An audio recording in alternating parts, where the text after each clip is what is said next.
Good morning छात्रों। आइए मैं चक्रवृद्धि ब्याज का एक टाइप बताने जा रहा हूं। यदि आप लास्ट तक देखिएगा, ज़्यादा देर का है नहीं, और लास्ट तक देखिएगा तो पक्का ये टॉपिक आप समझ जाइएगा। बहुत टाइप होता है तो मैं पर डे एक टाइप देता हूं जो आप आराम से सीख सकते हैं। अगबकाने की कोई ज़रूरत नहीं है, आप लास्ट तक देखिएगा तो शायद मज़ा ले लीजिएगा, क्योंकि कोई चीज़ में इंटरेस्ट आपको जगाना पड़ता है, तभी इंटरेस्टेड उसमें लगेगा। तो ध्यान दीजिए, आप लास्ट तक जरूर देखिए। 1 सेकंड में या 2 सेकंड में बना दीजिएगा, ताकि एग्जाम में बनाने में आपको सुविधा हो। ऑनलाइन एग्जाम दे रहे हैं तो ऑफलाइन वाला सोच बिल्कुल नहीं रखिए। ऑनलाइन की तरह आपका दिमाग भी होनी चाहिए। और बहुत सारे लोग ऐसे पढ़ाते हैं, जो देख भी रहे होंगे आप, खुद फंसते हैं फिर भी लोग उनके पास जा रहे हैं। जो आज तक फंस रहा है वो आपको क्या बताएंगे, इसलिए उनसे जरूर बचिए। फंसना नहीं है, बिल्कुल नहीं फंसना है, आप बनाने सीख जाइए। ध्यान दीजिएगा बाबू। कोई धन चक्रवृद्धि ब्याज की दर से 4 वर्ष में दुगनी हो जाता है बाबू। कोई धन चक्रवृद्धि ब्याज पर ने कल बताए थे आपको साधारण ब्याज पर, आज मैं बता रहा हूं चक्रवृद्धि ब्याज पर बाबू। चक्रवृद्धि ब्याज की दर से बाबू 4 साल में दुगनी हो जाती है। कोई धन अगर बैंक को दीजिएगा तो 4 साल में कहता है दुगना देंगे। कोई बैंक कौन दर पर दे रहा है? चक्रवृद्धि ब्याज पर। तो आप कहें कि सर वही दर पर उतना ही धन अगर दे दे बैंक में तो 8 कितने, ध्यान दीजिएगा बाबू, तो कितने वर्षों में 8 गुनी हो जाएगी। ध्यान दीजिएगा, बैंक आपको कह रहा है कि सर 4 साल में मैं आपको दुगनी दूंगा, तो आप बोले कि हमें कितने वर्ष में उसी दर से उतना ही धन पर कितने समय में 8 गुनी हमें मिलेगा, ये बताइए।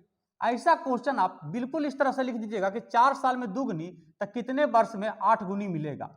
ध्यान दीजिएगा, ये दुगुनी है ना, ये 8 गुनी, 8 के बड़ा के रूप में 2 को कर दीजिए तो 2 पर पावर कितना बैठा दें कि 8 बन जाए, तो 2 पर पावर 3 बैठा दीजिए। 2 पर पावर 3 का मान होता है आपका 8 होता है ना बाबू। और इस 8 को 4 के साथ गुना कर दिए, 4 वर्ष था ना, 4 वर्ष गुना 8, 2 का क्यू, सॉरी यार, देखिए ध्यान दीजिए बाबू, सॉरी, ये 2 का क्यू जो है ना, क्यू, ये क्यू को गुना कर दीजिएगा समय के साथ, वर्ष के साथ, तो 4 गुना 3 कितने वर्ष में?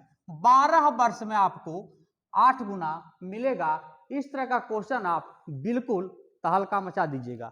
देखिए बाबू, कोई धन चक्रवृद्धि ब्याज की दर से 7 वर्ष में 3 गुनी होती है। ध्यान दीजिएगा, 7 वर्ष में 3 गुनी होती है हन बुआ, 7 साल में 3 गुनी हो जाती है।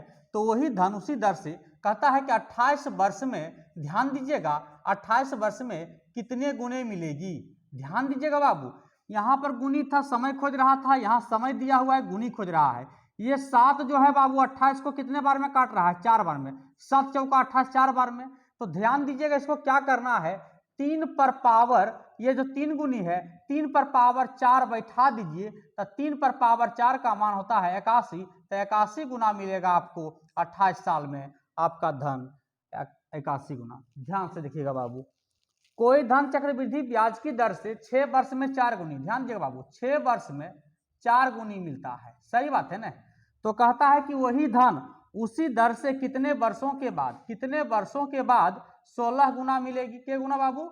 16 गुना। अच्छा आप ये बताइए, 4 पर पावर कितना रखें 16 बन जाए? तो 4 पर पावर 2 रखिए, तो 2 को ये 6 से गुना कर दीजिए वर्ष से, तो ध्यान दीजिएगा 6 गुना 2, 12 वर्ष में आपका 16 गुना होगा। ये आपका आंसर हो गया, इस तीनों का आंसर हो गया।